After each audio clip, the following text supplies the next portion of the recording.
గోపికలండి ఆ రోజు బృందావనంలోనూ చాలా ధనవంతులు వాళ్ళు. ధనవంతులంటే మనలాగా బ్యాంక్ అకౌంట్లు కాదు వాళ్ళకి లెక్క. వాళ్ళకి ఎన్ని ఆవులు ఉన్నాయి, ఎన్ని నగలు ఉన్నాయి.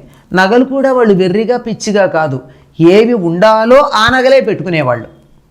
ఆరోగ్యానికి ఉపయోగపడేటటువంటిది ఒక స్త్రీ ఏ నగలు ధరించాలో అవి స్త్రీలు, ఒక పురుషుడు ఏ నగలు ధరించాలో అవి మగవాళ్ళు ధరించి ఉండేవాళ్ళు. అటువంటి మంచి నగలు ధరించినటువంటి గోపకన్నెల్లారా, ఈ గోపకన్నెలు ఏమిటి? విల్లిపుత్తూరులో గోపికలు ఎక్కడున్నారు? వీళ్ళందరినీ గోపకన్నెల్లాగా ఆవిడ భావించుకుందనమాట. తెల్లవారే లేచి స్నానం చేసే వేడుకున్న వాళ్ళందరూ రండి, నోము నోచేటటువంటి వాళ్ళందరూ రండి. నోము నోచేది ఎవరికి చెయ్యాలి?